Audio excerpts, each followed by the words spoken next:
Bom, esse vídeo é sobre as diferenças entre obediência e colaboração. Esse foi um assunto que me incomodou recentemente. Eu até fiz um post lá no Instagram do Crescer Livremente. Até se você ainda não segue, segue a gente lá que tem conteúdo todos os dias. O que aconteceu foi que um dia de cansaço, naqueles dias ruins, eu me peguei conversando com uma amiga e reclamando do quanto é cansativo e exaustivo ter que explicar para Alice tudo o que a gente vai fazer o tempo todo. E eu tava cansada, tava exausta, tava com a minha cabeça cheia e naquele momento eu reclamei sobre aquilo. E depois eu fiquei pensando muito em tudo que isso significa. E como eu não quero que ela seja obediente a mim, e sim colaborativa, e que todo esse cansaço, todo esse esforço é porque eu quero que ela tenha entendimento sobre as coisas que acontecem na nossa volta e não apenas uma obediência cega que ela deve seguir sem nunca questionar. Então vamos falar um pouquinho sobre as diferenças entre obediência e colaboração dentro de uma educação mais livre.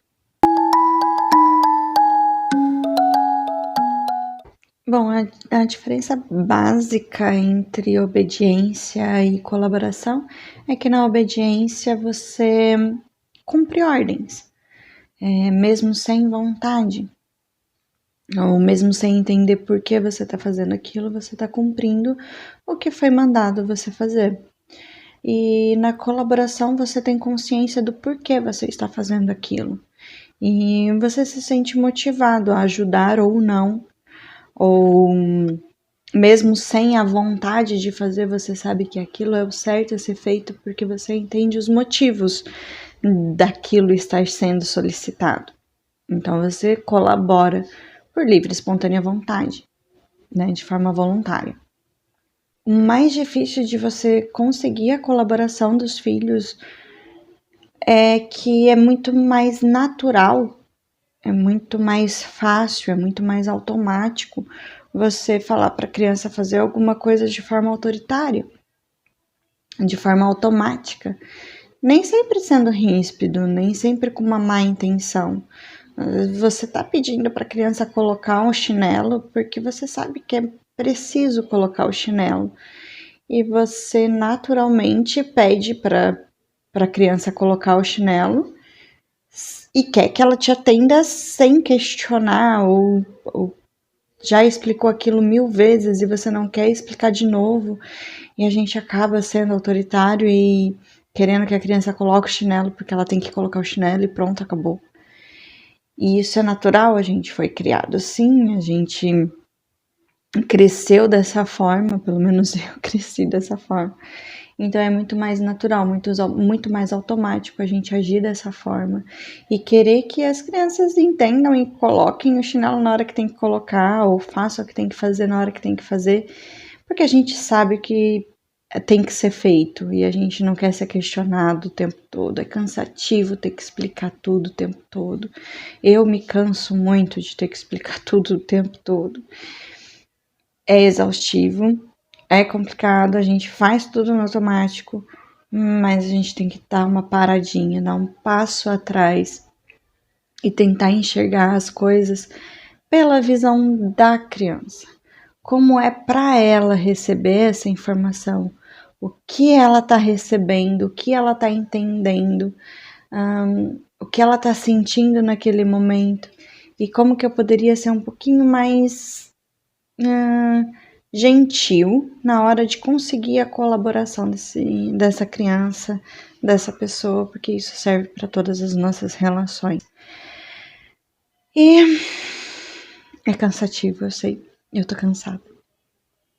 Bom, vamos lá. Nós vamos analisar tanto um lado quanto o outro. E como a gente sabe, tudo tem um ponto positivo e um ponto negativo, né? Então, primeiro a gente vai ver os pontos positivos da obediência, em contraponto, os pontos positivos da colaboração.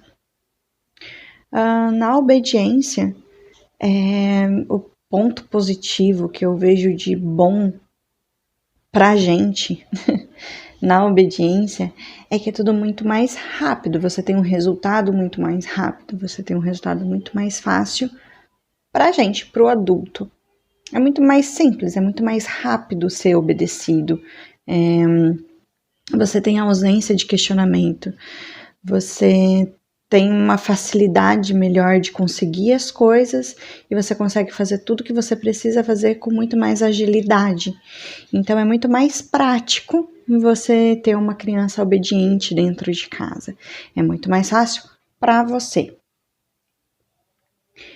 E às vezes a gente recorre a isso mesmo, é natural, porque tem momentos em que você precisa de uma agilidade, você precisa de uma resposta rápida, de um resultado rápido, e você acaba falando de uma forma que cria uma obediência.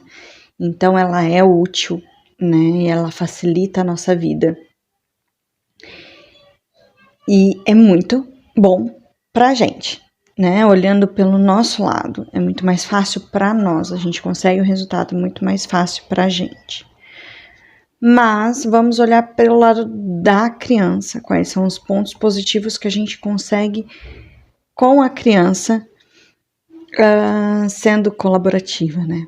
Na colaboração, você vai ter uma criança muito mais consciente, você está formando um senso crítico ali. Você está criando uma abertura para diálogo, você não está se fechando para o seu filho ou fechando as portas de questionamentos, você está tendo uma abertura para conversar. Então a colaboração, ela traz um senso maior de pertencimento. Aquela criança acredita que ela pertence à família e que ela tem uma voz a ser escutada e que ela tem uma abertura com a família para poder questionar, poder conversar, poder ser ouvida. E também isso traz muita autoestima. Ela se sente capaz, ela entende o que está acontecendo, por que ela está fazendo. Ela confia muito mais nela, confia muito mais nos pais e traz muito aprendizado. Ela está aprendendo muito através da colaboração. Não que na obediência não tenha aprendizado, porque tudo é aprendizado, né? Então, na obediência, ela está aprendendo também, mas ela está aprendendo que ela deve obedecer, que ela não adianta ela falar, que ela não vai ser escutada. Então, ela está aprendendo também. Mas está aprendendo o quê? A grande diferença, a maior diferença entre a obediência e a colaboração está na forma de como conseguir essa obediência, a forma de conseguir essa colaboração. Aqui eu acho que está a grande chave, o grande insight entre a diferença de obediência e colaboração. É na forma de conseguir isso com os nossos filhos. É onde mais pega, porque é onde mais depende de você.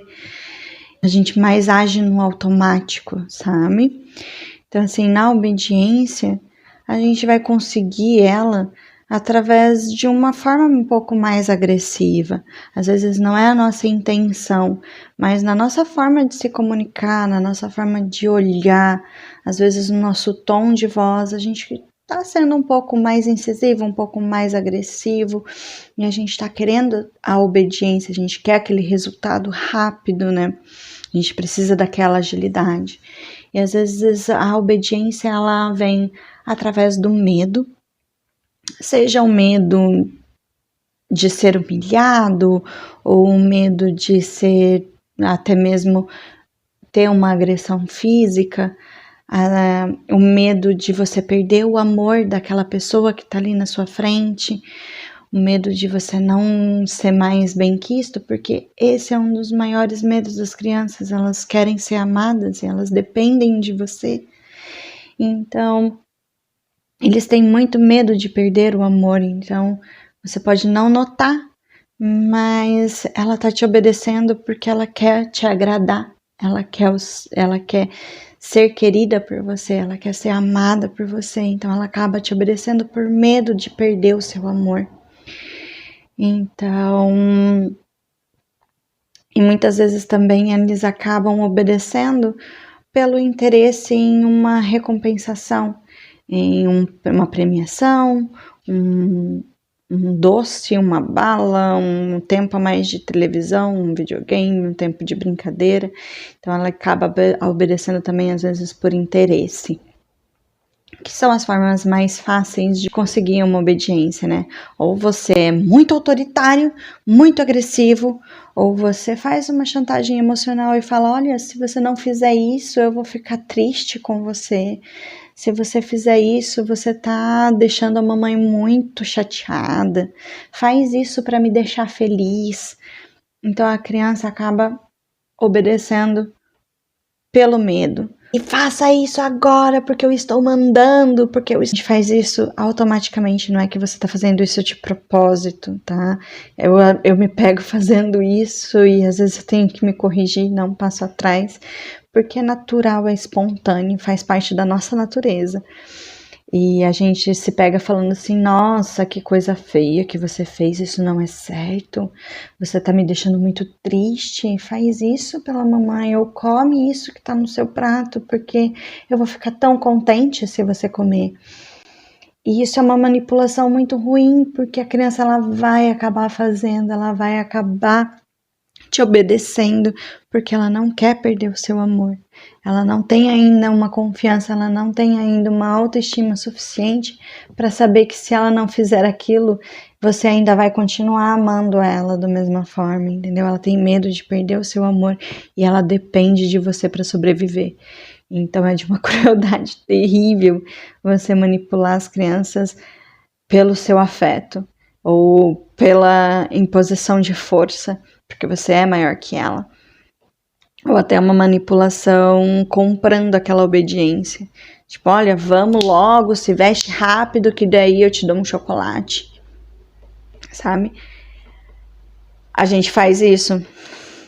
Eu faço de vez em quando e eu me sinto muito culpada toda vez que eu faço isso e eu sempre tento me corrigir, sempre tento pedir desculpas ou parar um pouco, voltar atrás e refazer aquela solicitação, ou refazer aquela minha caminhada, ou quando é final do dia e eu percebo como eu fui ruim naquele período, ou quanto aquilo pode ter provocado uma obediência por afeto, por medo, por humilhação, ou por uma troca de recompensas. No dia seguinte eu tento reconversar aquela situação, pedir uma desculpa e tentar fazer melhor no dia seguinte. Tamo junto, é muito difícil mesmo. Tá, mas e aí? Como que então você consegue a colaboração? Conseguir a colaboração é muito mais difícil, é muito mais trabalhoso, requer muito mais tempo, requer muito mais trabalho mental. Não é fácil, mas é possível. E quanto mais a gente faz, mais natural vai ficando, mais a gente vai entendendo, mais a gente vai vendo os pontos positivos e dá certo, vale a pena. Tá, mas e aí? Como que você consegue a colaboração? A colaboração a gente consegue explicando, conversando, dando exemplo, incentivando de uma forma moral, através de um respeito mútuo e da sensação de pertencimento da criança dentro da casa. Tá, só falou coisas muito abertas. Na prática, como que a gente consegue a colaboração? É você tendo um ponto de vista da criança. Você olhando para ela e percebendo o que ela está entendendo. Por que você quer que ela coma aquela comida que está no prato? Então, tem um motivo por trás, não tem? Então, vamos explicar esse motivo. Olha, filha, eu gostaria muito que você comesse esse brócolis, essa cenoura que tá no seu prato. Eu sei que pode ser que não seja tão saboroso, não é o melhor gostinho do mundo, mas o seu corpo precisa. Ele tem vitaminas, ele tem os nutrientes para o seu corpo ficar forte, vai te fazer bem e tá tudo bem. se você não quiser comer. Mas eu gostaria que você entendesse o porquê que eu tô te pedindo para você comer esse brócolis, essa cenoura, esse tomate. E dê o exemplo. Coma você o brócolis, coma você a cenoura. Fala também para a criança que, olha, não é a minha comida preferida, não é o que eu gosto, mas eu sei que vai fazer bem pro meu corpo. O nosso corpo é a nossa primeira casa, a gente precisa cuidar dele com carinho, porque a gente só tem esse corpinho e se a gente não cuidar dele, não colocar os nutrientes que ele precisa, não alimentar ele bem com todas as vitaminas, a gente fica doente, a gente fica um pouco mais fraco, a gente vai ficar sem energia para brincar, sem energia para correr, sem energia para aprender, faz mal para nossa cabecinha e tudo mais. É chato? Não sei se é tão chato assim. A Alice presta bastante atenção. Ela consegue compreender por que ela precisa comer a salada, por que ela precisa comer pelo menos um pedaço daquele brócolis que está no prato. Então, é chato para mim. Eu acho chato, porque, cara, é uma falação sem fim. Eu tenho que explicar tudo. E não é uma vez, não é 2 vezes. São 3, 4, 5, 10 vezes. Todo almoço precisa ter uma conversa. São raras as vezes em que ela não questiona, ou são raras as vezes em que ela faz as coisas sem perguntar. E toda essa ladainha que eu falei com o exemplo da comida, ele serve para tudo. Para colocar o chinelo. Por que tem que colocar o chinelo? Olha, a vontade de responder porque sim é grande, é enorme, é muito mais rápido. Mas daí a gente para e vê o ponto de vista da criança. Ela tá me perguntando porque ela tá querendo saber, ela tá querendo entender. Eu sempre coloco assim, de você explicar para a criança, você tratar a criança, conversar com a criança da mesma forma que você conversa com um colega de trabalho, com um amigo seu. Se alguém chega para você e te pergunta por quê, como que você vai responder isso para um colega de trabalho? Como que você vai responder isso para um amigo? Você vai ter um pouco mais de paciência em explicar. Porque se aquela pessoa está te perguntando, é porque ela está querendo saber. Então, por que a gente não faz isso com os nossos filhos o tempo todo? Como que a gente se sente quando a gente está no trabalho e a gente tem uma dúvida ou a gente quer entender o motivo de fazer alguma coisa e aí o nosso supervisor ou o nosso colega de trabalho vira pra gente e fala assim, porque eu tô mandando. Faz isso porque sim, e faz logo que eu tô com pressa. A gente ia ficar se sentindo mal e a gente faz isso com os nossos filhos sem nem perceber o tempo todo. Então é preciso dar um passo atrás e tratar os nossos filhos exatamente da mesma forma como a gente trata qualquer outra pessoa. Como que a gente trata o nosso amigo do trabalho, como que a gente trata alguém da nossa família, como que a gente trata um amigo que está interessado em saber sobre algum assunto. Tentar explicar. E a única diferença é que as crianças elas não aprendem com uma vez. A gente vai ter que explicar a mesma coisa muitas vezes mesmo, e repetir, ainda mais porque a criança ela quer saber entender se aquilo é verdade, porque ela tá vendo aquilo pela primeira vez, ela tá ouvindo aquilo pela primeira vez, então ela faz testes, ela quer ouvir aquilo de novo, quer saber se vai ser a mesma resposta para a mesma pergunta, ou se você vai explicar de uma forma diferente. E, cara, precisa de um saco de paciência. Eu sei, precisa de um saco de paciência, é verdade, precisa. Algumas vezes a gente vai falhar, e tá tudo bem em falhar. A gente tem que fazer o melhor que a gente pode todos os dias. De vez em quando vai falhar mesmo.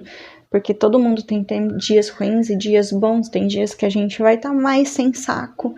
Tem dia que a gente vai estar mais sem paciência. Ou naquele momento você não tá num dia bom. E você vai dar uma resposta mais evasiva. Você vai falar porque sim. Você vai falar porque eu tô atrasada e eu preciso que você faça isso rápido. E tá tudo bem. Tá tudo em paz, tá bom? Tá tudo certo, não se cobre tanto.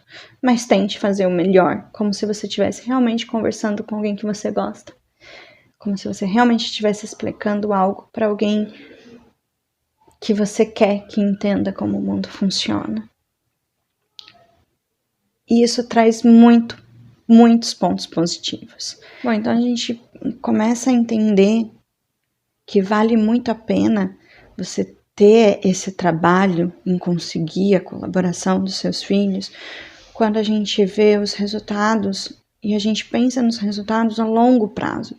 Porque no dia a dia, pode ser que você não note, no dia a dia você pode pensar que, cara, tô falando e tô repetindo, e tô tendo que repetir todos os dias, todo o tempo, tô tendo que repetir. E eu não tô tendo resultados, e quando eu dou um grito, quando eu sou um pouco mais incisiva, quando eu sou brava, quando eu não dou muita explicação, eu consigo um resultado muito mais rápido. Então, na obediência, você tem um resultado muito mais instantâneo, né? E aí a gente acaba não vendo o resultado de você conseguir uma colaboração, só porque os resultados eles não são imediatos. O resultado você vai ver na vida adulta daquela criança.